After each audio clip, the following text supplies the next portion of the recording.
Adventure's Daily Dose of Nature. I'm your host, Brooke Mitchell, and today's webinar is Conservation Connect Fire and the Fate of the Lynx with Carmen Vanbianchi, co founder and research director of Home Range Wildlife Research. Carmen, thank you so much for being here today. Thank you, Brooke. I'm so excited to be here, and what a great way to celebrate International Lynx Day. Yes, yes, you were the perfect person. When I saw that this date was on the calendar, I'm like, oh my gosh, I gotta bring on Carmen from Home Range to talk about this amazing project. So, first, I would love everybody to get to know you. What's your story? How did you become a lynx researcher and nonprofit co founder? And how and why did Home Range come to be?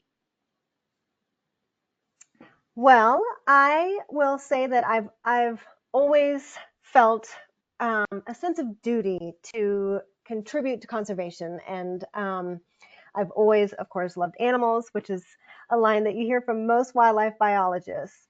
But as I got older and started to mature and sort of figure out what sort of careers I could throw myself into to give back to our planet and to help wildlife, I discovered wildlife biology and wildlife research. And so I was lucky in that early on, I knew that this is the field that I wanted to go into.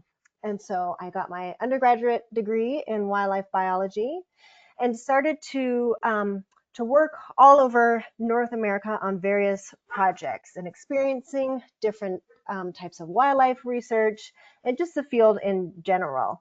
I got to meet incredible researchers, and I started to build enough experience that I could start to get a picture of what areas of conservation and wildlife research needed some help and where my particular interests and skill sets could contribute the most. And so several years ago, together with two really wonderful friends and fellow wildlife biologists, um, it felt like each of our sort of unique interests and skill sets could come together to be sort of the three pillars of an organization that we felt like would contribute to wildlife conservation. And so that's when we started Home Range Wildlife Research. We're a small nonprofit here in the north central Washington area. And we have three sort of legs of a stool, if you will, that we feel like work together to forward wildlife conservation. And those are obviously wildlife research. And so we believe strongly in really focusing in on answering urgent questions that are needed to forward conservation. Then we also do education. So we do field skills training courses, because something we had learned in our experience of working on various projects was that the wildlife field isn't set up well to train young people for field work. And so we're often learning trial by fire on the job, which can create problems for safety, for data collection, quality. And so we wanted to help provide formal, safe training environments for young biologists so that they could get that experience before they were trying to learn on the job. So that was sort of the second pillar. And then the third pillar, we realized how important it is to have the community where you're working on board with the research that you're doing. They need to be involved so that folks understand what you're doing out there and so that they really support whatever conservation outcomes your research indicates need to happen on the ground. And so with those ideas, we started Home Range. And that's where we began this lynx and wildfire research. And so we looked around in our area of Washington, wildfires are a really big deal. And so we knew that the ecosystem was changing. We knew lynx were sensitive to wildfires. And we had a good foundation of lynx biology because there's been some incredible work in this area already done. And so that's how we sort of came into this flagship project that we have going right now, researching lynx and wildfire. Absolutely incredible. Like, that's such a beautiful backstory, too. And I think now, not all of us are fully aware or know exactly what the Cascades are or why they're so special. Could you teach us a little bit about them to give us a sense of place of where your work is and why you chose this location? Absolutely. So I've got a map of Washington State, and right here I've got a big orange circle that's around the North Cascade. So it's this range of mountain that sort of stretches down into Washington from Canada. And it's really, really special, not just because it's absolutely stunning, but because this is a place where we have sort of the southern range edge of more northern species, and we have the northern range edge of more southern species. And so we have this unique mix of animals that kind of come together in this overlap zone. So things like lynx, which are a much more northern species, overlapping with badgers, which are typically a more southern species. And so it makes the North Cascades really, really rich with wildlife. And that, I think, is part of why these mountains are, I think, one of the crown jewels of the Pacific Northwest. Yeah, I mean, look at that photo right now. Oh my goodness gracious. Like, that's just so stunning. And to know that that's just right here in the United States. Oh my gosh. And so there is a very special species that happens to live in these mountains, the Canadian lynx. I would love for us to start learning about them. How is the species different from other cats?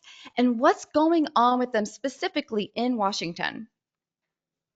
Yeah, so Canada lynx are a beautiful wildcat that we have here in Washington. And they're only found in 5 different places in the lower 48. These are actually really a more northern Canadian and Alaskan species.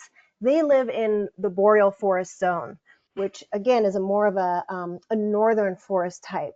But in Washington, the Rockies, the Southern Rockies, Minnesota and Maine, there are little sort of fingers of that forest that trickle down into the lower 48. And so that's where we've also got some lynx. They are threatened though, federally, so across their range. These animals are adapted to deep snow, which is the other part that we mostly see up in Canada and Alaska and just get sort of fingers of coming down into the US. They're a medium-sized cat. They're about 25 pounds.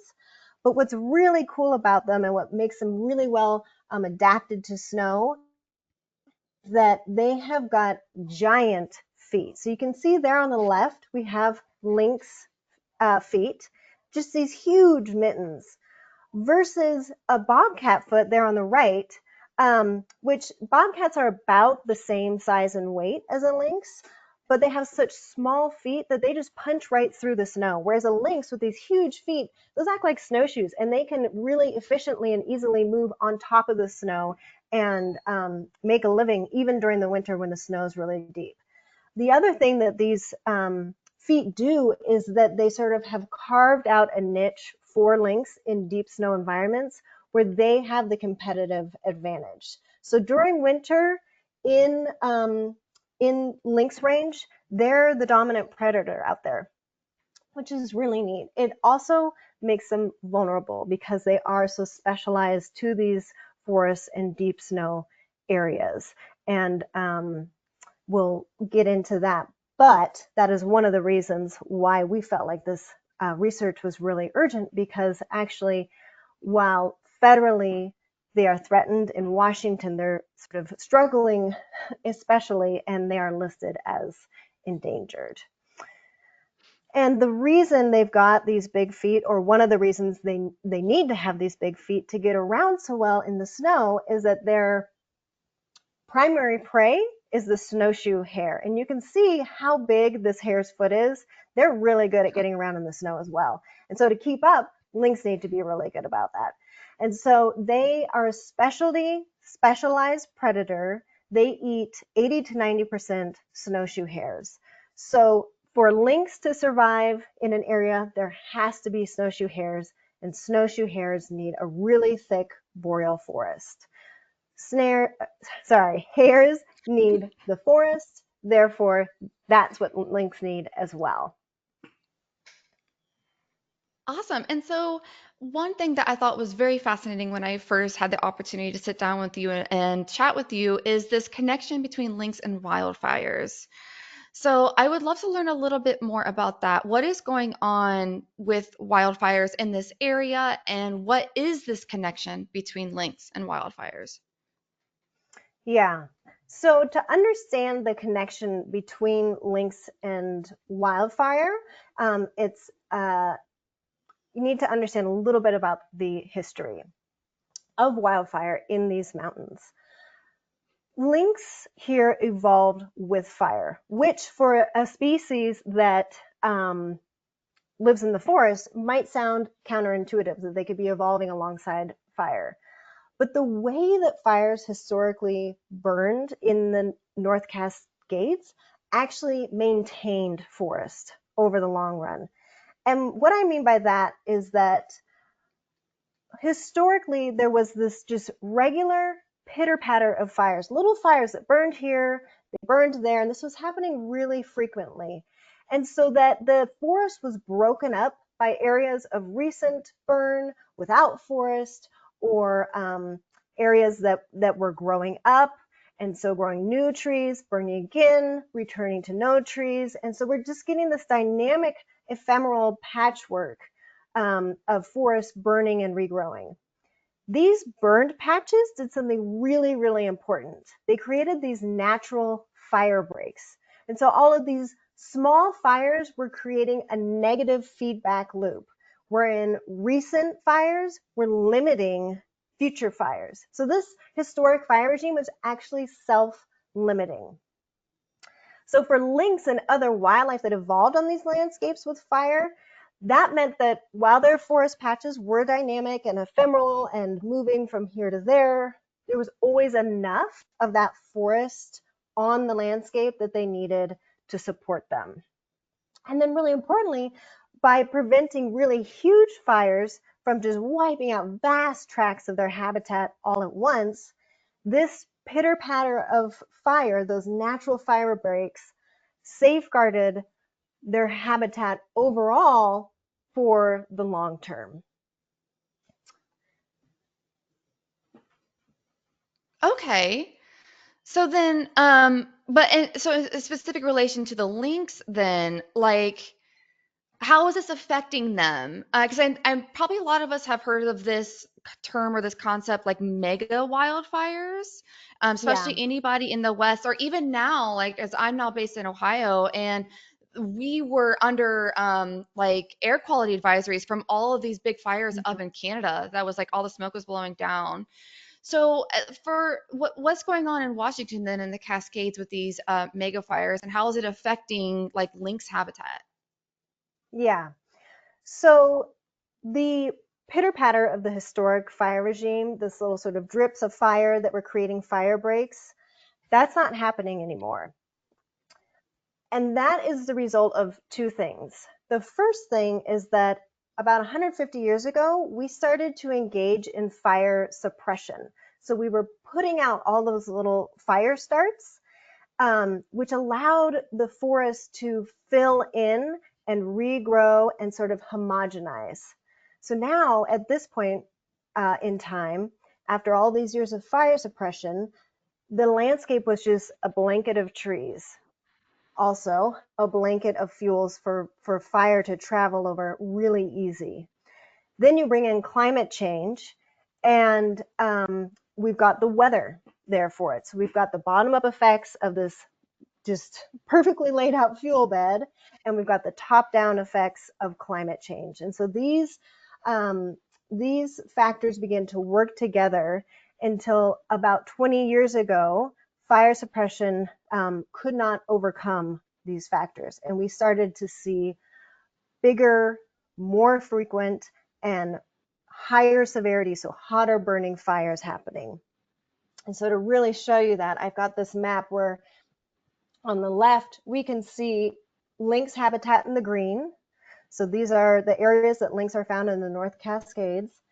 And on the left, we're seeing some little orange shapes, and those are fires that burned between 1970 and the year 2000. So that was sort of at the tail end of the fire suppression era. Then on the right, we're seeing that same habitat, that green area, but the orange are now fires that have burned between the year 2000 and now. This is how badly fire suppression has backfired in a synergistic way with climate change. These fires have just swept across lynx country, and they're burning so many acres, just these vast areas all at once and in quick succession year after year, that lynx don't have very much of that forest left. And so at this point, the sort of best estimates that we have are that there's probably somewhere between just 50 and 100 lynx left in the state of Washington. And these fires are not going to stop. You can see there's areas that haven't yet burned. And what we're learning from fire ecology as well is that even in these areas that have burned, they're going to be coming into another area or era of jeopardy as they reach 20, 30 years old. So some of these fires that burned in the beginning of the 2000s are getting ready to burn again. And so this is what lynx are facing, and this is why they're listed as endangered in the state. I mean, to even think about something as big as megafire, so what do we do? What are like the conservation options, like given this impact, like on lynx and also every single other critter that lives in this, that's just like our focal species. So like how do we overcome this and move on from the megafires? Yeah. And that can feel so daunting. I mean, these fires are just incredibly powerful. And climate change too, it just seems so big and overwhelming. But wildfires, fortunately for us, are not like hurricanes or melting glaciers. There actually are things that we can do to rein them in despite climate change and continuing warming and drying.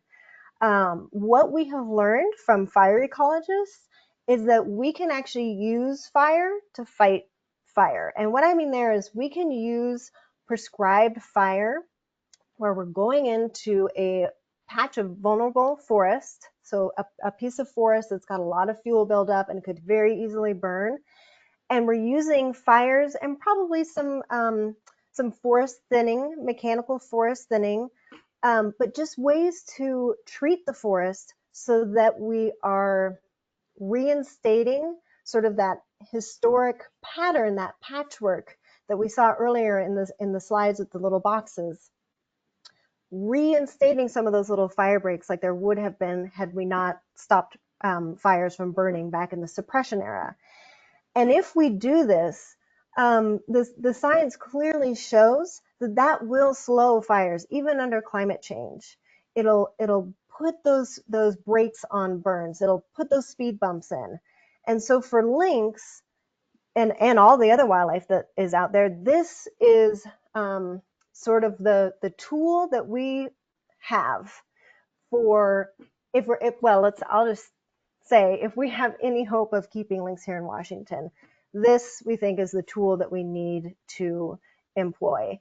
And it can be scary to think about going into a forest where lynx live and treating some of that forest with prescribed burn or thinning when it feels like, oh, but we barely have any habitat left. What about the lynx that are here right now? We need to hold on to every scrap of forest that there is out there. Well, that is kind of a conundrum because if we want to save habitat for the long run, we know we need to do these forest treatments, but how do we do that in a way that doesn't take away too much from the lynx that are here now? And that's where the research comes in. Yeah. So, sorry, go No, no, ahead. no, go for it. Like that was my next question. I was Oh, like, okay. yeah, All right. I want to know all about your research. Okay, so that's where the research comes in. And this is the value of conservation research, is that when we've got a problem like this, um, research can step in and help solve these conservation conundrums. The way that we're doing that, or I should say the approach that we're taking, is that we know that not all forest is the same and it's not all equal. And yes, we can generally say that lynx need forest, but there's a lot of space within the category of forest um, where we can sort of parse that out a little bit more. You've got different types of forests, different sort of shapes of forests. We've got different patchwork configurations of forests. And not all of these forests make great lynx habitat in the North Cascades. So what if we could figure out which of the forests that are in lynx range are the best for them, the ones that they select the most, the forests where they get the most food, where they can have kittens. These are really key areas that they need. And then parse those out from the forests that don't lend as much value to their habitat and use those areas for prescribed burning or some of these other treatments. So we're really targeting areas to reestablish those fire speed bumps, but while we're leaving plenty of the really good forest left for lynx. So that we know is the question that we have got to answer if we're going to be able to reinstate some fire resiliency for the long-term outlook of lynx while preserving habitat for the lynx that are here now. And that, to me, is a glimmer of hope. If we can figure out the details of those habitats, we've got the answers that we really desperately need the answers to move forward with this conservation action. Yeah, and so then let's turn to that. So you are the research director. You are doing this work. You're asking these questions and trying to find the answers. So let's go into that a little bit more. So you've already listed out some of the questions that you're asking. How are you actually going about answering them? And are you close to those answers too? Yeah, so here's first of all, just a gorgeous picture of a Yes. Canada lynx. And you can see that it's in a trap and it's got a little ear tag in and you can barely see it, but there's a little antenna sticking up from between its ears. And that's because this lynx, we've just put on a GPS collar. So these collars they look sort of like a dog collar, but they've got a little box on them. And in that box, is a device that every 30 minutes will take an extremely precise GPS location. That then gets beamed up into space somehow. I don't know all the ins and outs of that tech, but all I know is that it comes to my computer then, and I can see where that individual lynx is going every 30 minutes. And this is a gold mine of information.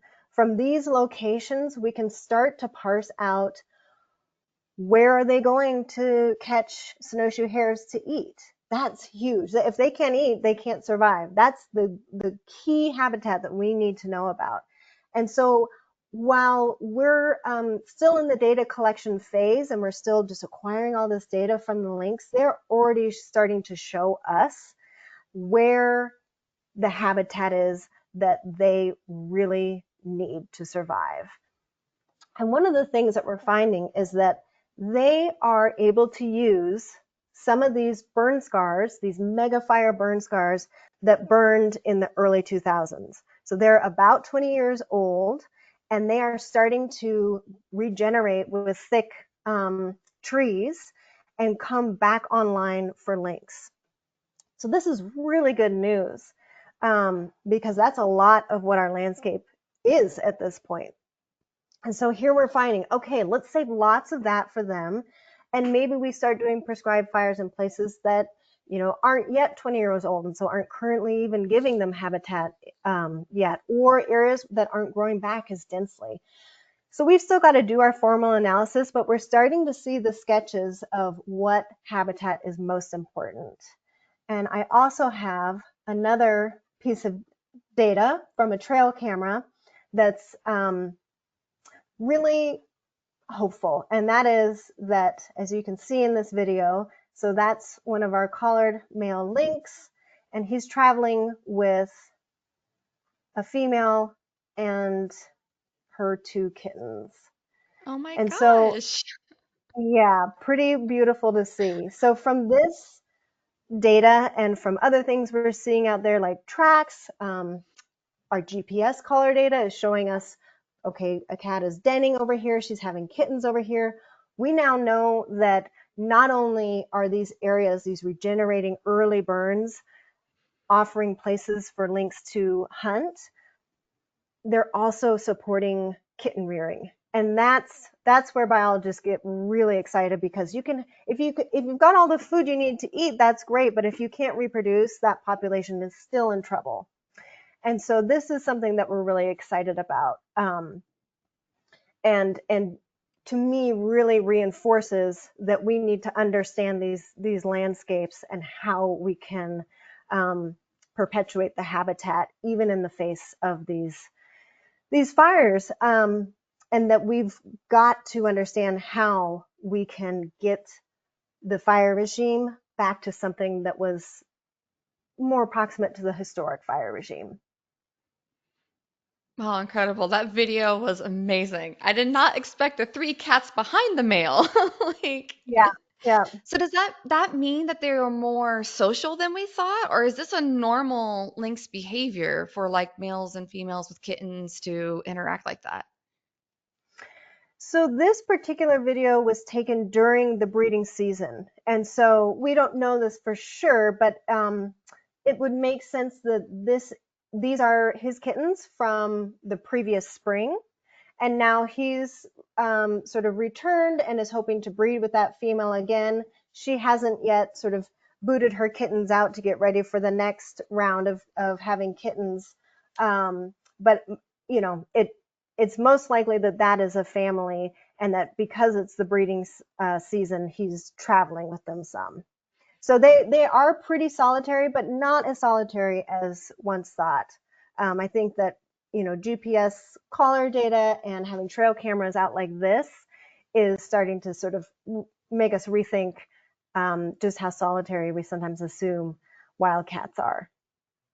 Yeah, I've seen that across the entire like all fields. They're like, wow, even like the most solitary or what we used to think as like aggressive species, it's like, no, they're actually quite social. But it's this research that scientists are doing that is showing this. Like that video is absolutely stunning. And could you maybe give us a little bit more of a window into the life of a lynx researcher? Like how are you answering these questions? Is it all camera traps? I know that you do a lot of snowmobile training. So like, what are you doing to answer these questions? It just Right. sounds so fascinating. Yeah. So I sort of hinted at that these cats have GPS collars on. Obviously you can't just go out and grab a cat. And so to get GPS collars on a lynx takes a lot of work.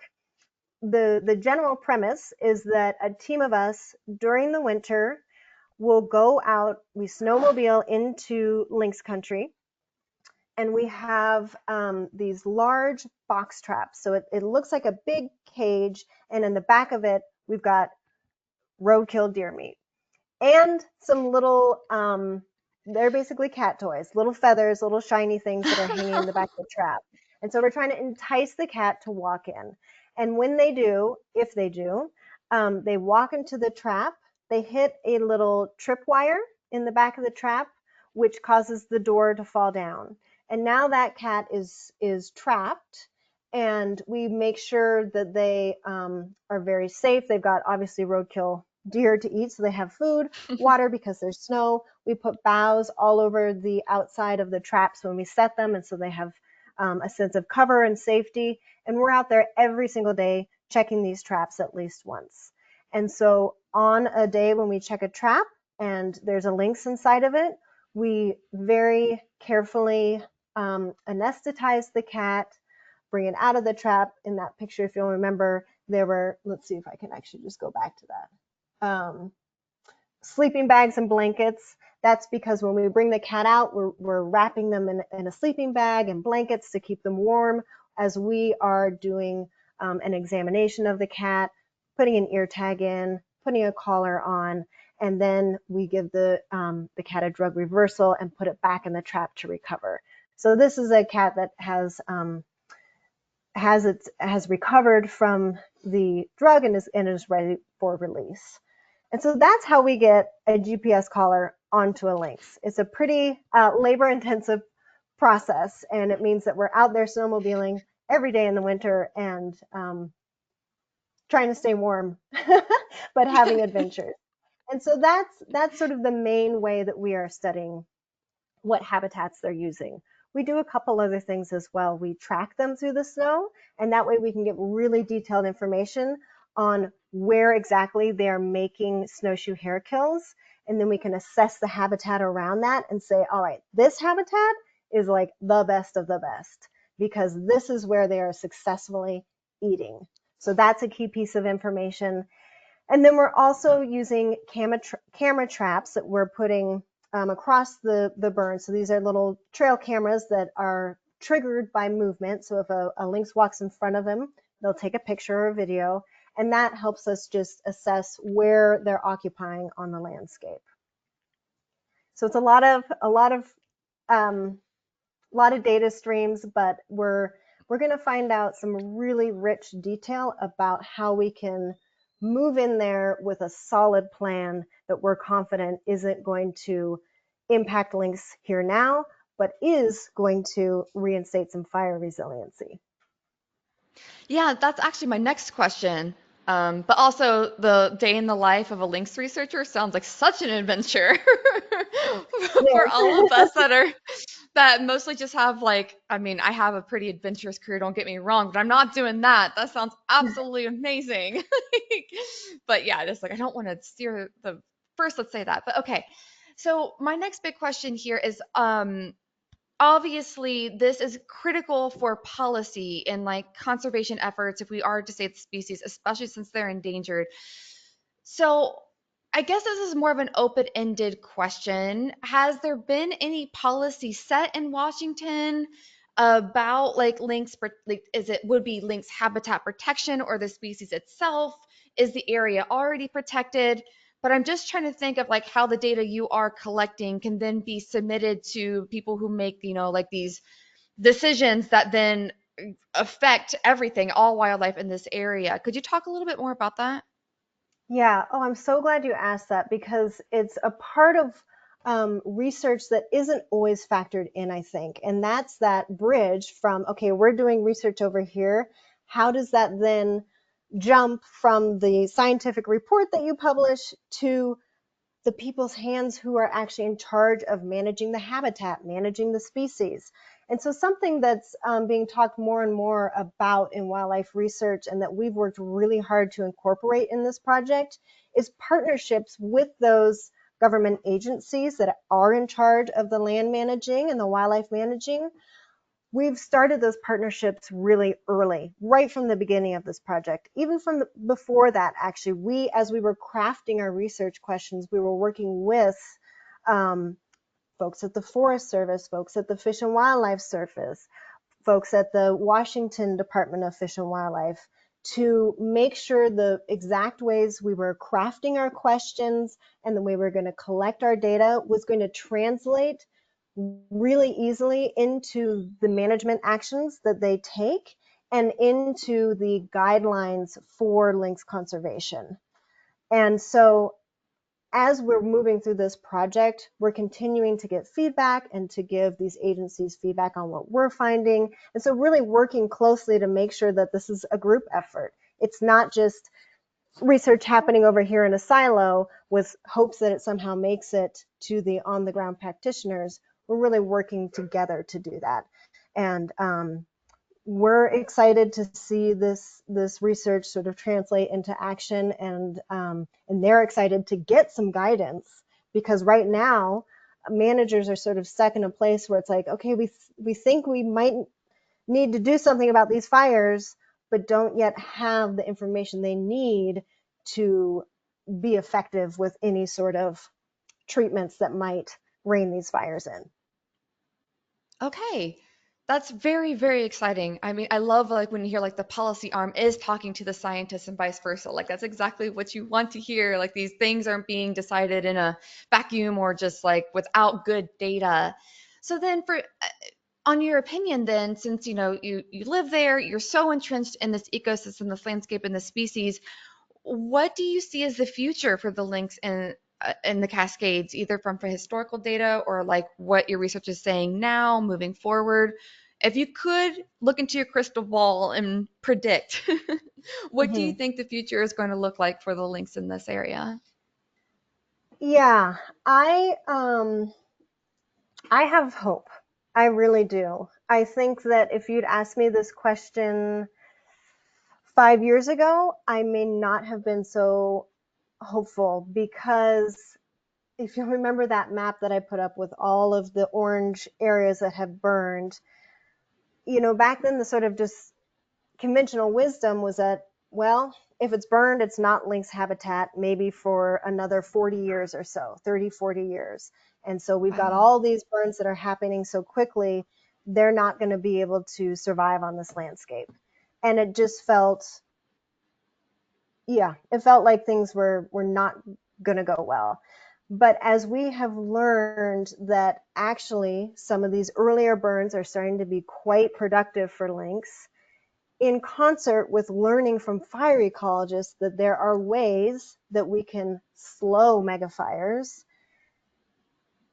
with this research, finding out how we can do that really carefully, um, yeah, I see a path forward where lynx are holding on here. And it's hard to in the winter and be seeing a female lynx tracks in the snow accompanied by her kittens and not feel hope. Like they are a little more flexible than we thought, I think, and they're finding ways to survive out there, and even thrive in places. And so as long as we can get from the planning stage, here's how we need to treat the landscape, for lynx and for fire, to the action step of doing this, then I think that we can have lynx on this landscape for a long time. Part of what needs to happen, though, to get to that final action step, sort of ties back into home ranges, mission of incorporating the community into our science and having folks around, lynx habitat here understand the science and what needs to happen out there. Because I think as a society, we have this culture of, really wanting to keep the landscape as it is. Change isn't good, fires are bad, and certainly nobody enjoys smoke. But if we can reframe that and adjust our thinking to sort of what we know about landscapes now, which are that this landscape and lynx evolved with fire and need fire to maintain that forest in a healthy way, um, and that as far as smoke goes, well, we're not stopping big wildfires completely, so we can either have the massive amounts of smoke from these wildfires, or we can have some smoke from prescribed fires. If we can reframe it and understand as a community that these actions are actually going to help the forest thrive and help the wildlife survive, there'll be a lot more support for these types of actions. And so, that's part of what we want to do with this project is use the story of lynx and fire to help people understand how badly we need to, treat our forests, and that it's really vital if we want to rein in megafires and keep some of these really cool wildlife species around. Yeah, I love how many times you've said hope during this. That just makes me so happy. You know, because yeah, Yeah. this is like such a big, huge, potentially daunting, or if anybody listening today, like if you read when I sent out the webinar announcement, that it could be that I don't know, like, is this actually a hopeful story? Is there is there going to be a good ending to this? But no, like you're saying, like, no, there is a really good possibility that they will come back, they will rebound, and we're learning so Mhm. much along the way. And do you have a timeline that you think that you're going to have like the answer set? Like I guess in your research timeline here, because I know it's a multi-year project that you're working on, where are Mhm. you at in the scheme of things? And when do you think you'll have like enough data where you're like, all right, we're done collecting data, writing the papers, submitting to policymakers, all that kind of stuff? Yeah. We are coming to the tail end of data collection. So last winter was our last time of trapping and collaring lynx and backtracking. This summer, we're setting cameras and collecting hundreds of plots worth of habitat data. So we've got a great team out there that's working on that. And then come this winter, we'll start with analysis and then into writing. And so I'm hoping that within a year and a half, we'll at least have reports that we can get to the agencies, which is really timely because the Fish and Wildlife Service is actually writing a recovery document for lynx. And so we're really anxious to have this information incorporated into that formal document. Oh, how exciting. It's right around the corner. Oh my gosh. Yeah, yeah. How amazing.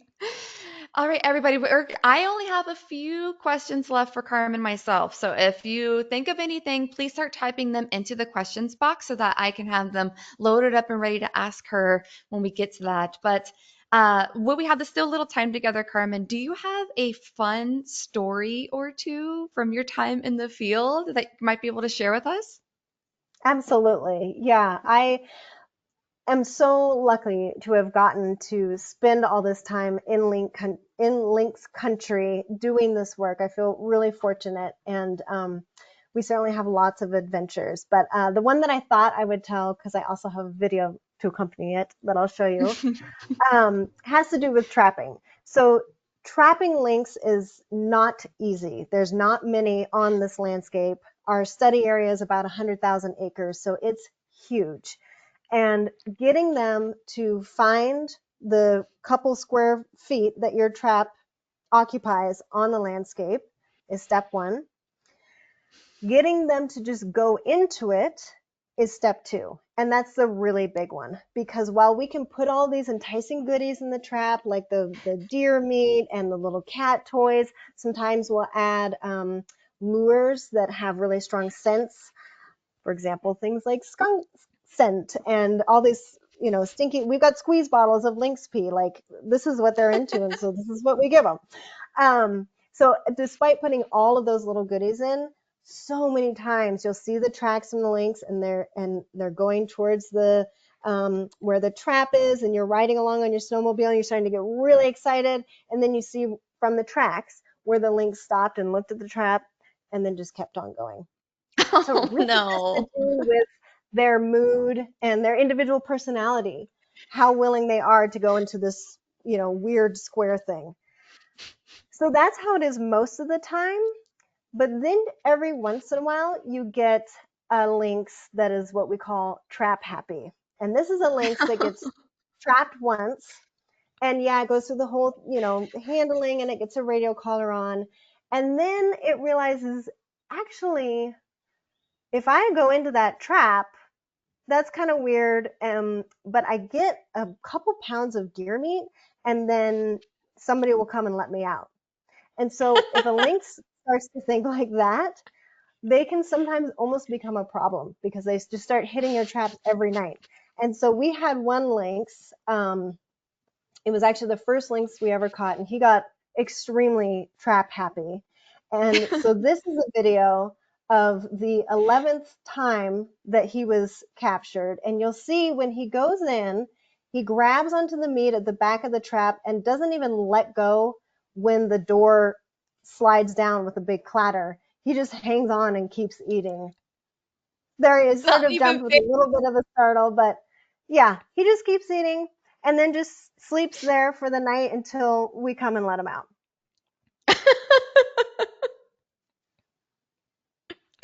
Yeah, Oh my gosh, that is we so got to funny. know him very well. If that's not cat behavior, like, Oh my gosh, I'm just thinking of like, yeah, my cat doing something like that. That just is Oh such yeah, a cat thing to do. yeah, yeah. Oh, and the fact that you even have video of it is hilarious. Did you guys name him? Did you give him a name? We try to stay scientific, and they all have their own unique ear tag number, and so that's what we normally go with. But internally, it's too hard to remember whose number is what. It's just hard to remember numbers, so we do give some of them nicknames. This guy's nickname is Riker, and I am Oh. not a Star Trek watcher myself, but somebody on the crew um, said that character's name, Riker from Star Trek, was a good fit for this guy. So Nice. Well, awesome. And as these, we are getting some really good questions coming in, which is very exciting. Carmen, how can people, before I open up Q&A, how can people mhm. get a hold of you, follow Home Range, support this amazing work, all those kinds of things, and we will open up Q&A. Yeah. So we are located in Winthrop, Washington. If you're ever in the area, please stop by. But our website is really probably the easiest way to follow all of our work, and that's just at homerange.org. You can go there to sign up for our newsletter. You can go there to donate, which, especially during a time like this, when government agencies are not um, equipped as well to do some of this research that's really important. This is kind of the time for some of these non-government and nonprofit organizations to do our best to help fill in the gaps. And so supporting at a time like this nonprofit research organizations, I think, is really important. And we definitely rely on that. So the website is a place where you can do that. And then we also have a Instagram, which is at Home Range Wildlife. Yes, yeah, absolutely. And I love that your story you tagged like the show Rewildology. Everybody, that's like my podcast that I run. That's how I met Carmen. And so you can see all that exciting stuff there. And even go hear our last episode together. We actually went really deep in that episode in this if you would like to learn more. All right, we have so many really good questions coming in, and I think that this might be a good one to start with because we're talking about the website. If somebody wants to be more involved to do field work with Home Range, is it possible for somebody to do that? Let's see. We have, if you are local to our area, this is not to do with the Lynx project, but we have a community science project, and it's actually looking at black bears and their natural food availability, so berry crop availability, basically. And that project uses community scientists every summer to go out and survey how well some of these important bear natural food items are doing. So, for example, are the service berries, that's a big one that bears eat, are those putting on a good crop of berries this year? And we can take that data because it there are patterns that have been shown in other areas that on years when the natural food availability is high, bears are less willing to go into human spaces, and vice versa. If natural foods fail one year, bears are sort of forced to move into human spaces. And so this project is part of human bear coexistence, and trying to help our community be as good as we can about being bear wise. So that's a way that people can get involved in Home Range. As far as the Lynx project, those opportunities are a bit slimmer, just because the study area is in such a rugged area. It's hard to, well, you've got to be able to snowmobile, or, it's just, it's more difficult to bring people out with us to help. We do sometimes need people to help us go through all the photos that we get from the trail cameras. So that's a way that people can get involved, and you can email us at info@homerange.org. And that email's on our website as well. Um, yeah, those are the main ways that people can get involved. And like I said, this is our last summer of fieldwork for this project, so we won't be out there for too much longer. But yeah. Exciting. Okay, thanks for that. That was a really good question. All right, we're having lots of links questions. Okay. So let's just start diving into all these links questions. So the Hmm. first one, do lynx hibernate and where do they live? Like in caves or where like their den sites? Yeah, more of that. Yeah, really good question. So lynx do not hibernate. In fact, in the wintertime, they are like, that's their zone. That is their time. And they are like the king of the mountain at that time because of those big feet. They're so adapted for snow. They're got this really fluffy coat, these big feet. They're not at all slowed down by wintertime. They are made for wintertime, and so they're definitely not hibernating. They do take lots of naps, and you wouldn't. Um, it's funny because we've they just nap wherever. They'll just sort of lay down. Maybe they'll go under a tree if it's really snowy or something, but I've seen where they're just from their tracks in the snow, where they're just walking along, and then they get tired, and you can see where they curled up and just slept right there in the snow. So they're not worried about finding a cave or anything like that. Now the one time of year when they do need um, some sort of structure for protection is when they're denning. And so that means when they're having kittens. And so lynx dens, and we're having to sort of change our ideas about what habitat provides this for lynx because we're finding out more and more that's expanding our definition of what denning habitat is, which I'll explain. Because basically what they need is cover that's going to be really hard for any other predators on the landscape to get through. So lots of down logs. So they will find a spot underneath a pile of dead logs in an area that's just got tons of logs down to where, say, wolves wouldn't be able to clamber in there very easily. And so that gives them a lot of protection from other predators that could kill their kittens. It also gives them some shade, some thermal cover.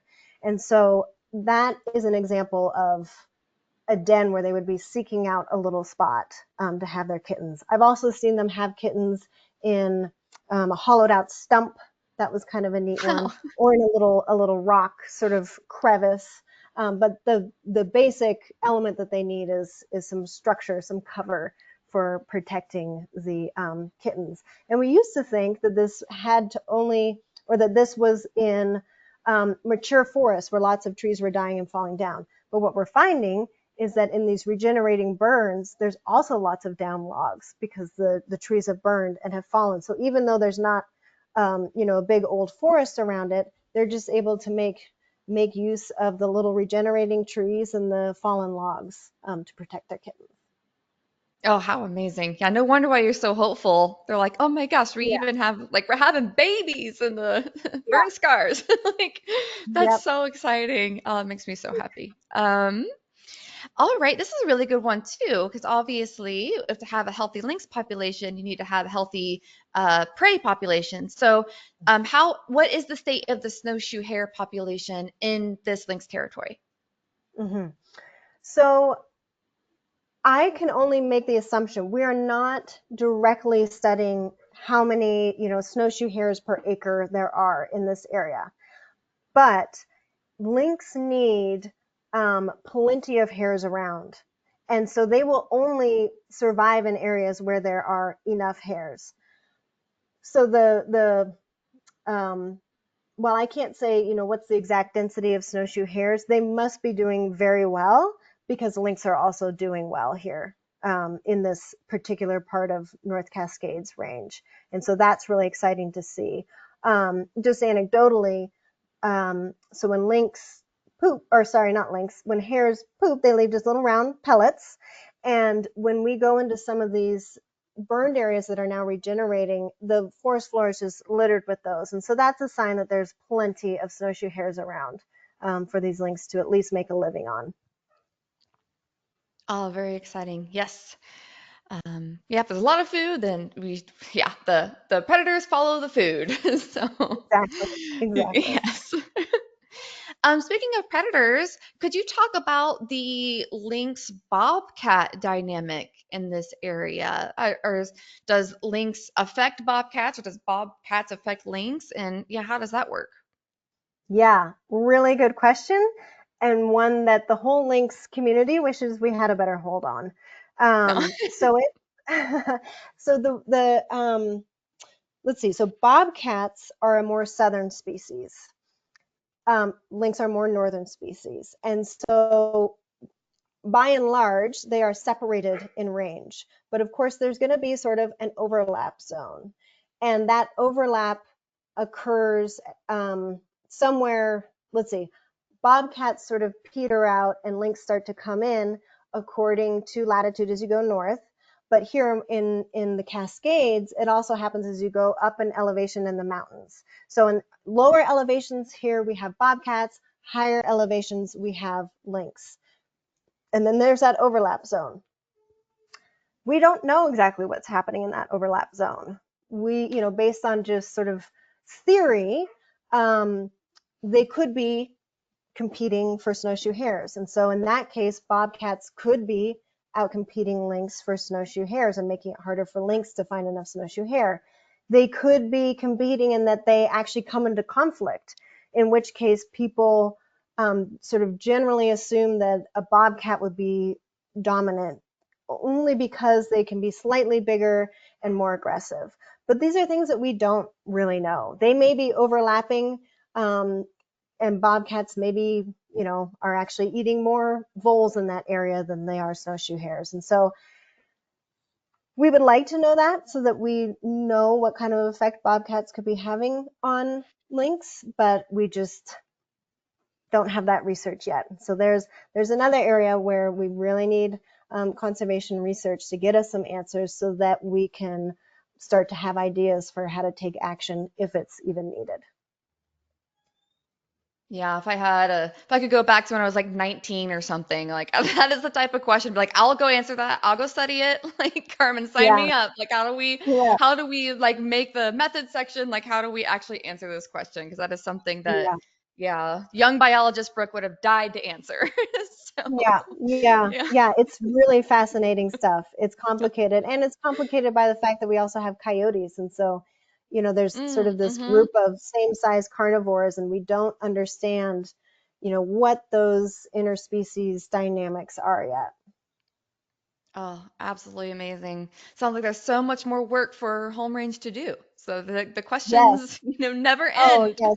Yeah, really, really. There's so much more that we have to learn. It's exciting. Oh, that's so exciting. Well, Carmen, I will go ahead and wrap up the Q&A section now. We only have less than a minute left of the webinar. I told you it was going to fly by. This has been so much fun. But I would love to turn it to you for any last closing comments. Yeah, I think something I've been thinking about a lot is how overwhelming climate change and um, just sort of the state of endangered species can feel. And so I just want to sort of re-emphasize and help buoy people to stay strong and not sort of get overwhelmed by the negatives. And if you start to feel that way, just remind yourself that there are lynx having kittens out there right now, and that there's a lot of hope right now if we can get in there and find out what we need to and enact those conservation actions. Absolutely, Carmen. Again, I will reiterate how happy I am that the main theme of today's conversation is hope for a species that we only hear negatively with climate change and now mega fires and all this stuff. That if you're hopeful, then we all have reason to be hopeful? So Good. And thanks I hope again. I can share some of that with you. Yeah. Absolutely. And everybody, I highly encourage if you have more links questions, we did not even like scratch the surface of the number of really good questions that came in. Please go follow Home Range, reach out to them. All the ladies are just amazing and they will help answer your links questions. And yeah, you can go listen to our episode if you would also like to hear like a real deep dive in this topic. Oh my gosh, we went so deep. So thanks again, Carmen. I highly appreciate you coming on today. And I would like to thank everybody who tuned in. Join us tomorrow for our next daily dose of nature. You can check out this week's lineup, including registration links, on our website at nathab.com/webinars. We did record today's presentation and we will have the replay available on our website soon. And with that, I will conclude the webinar. Goodbye, everybody. Thanks, everybody.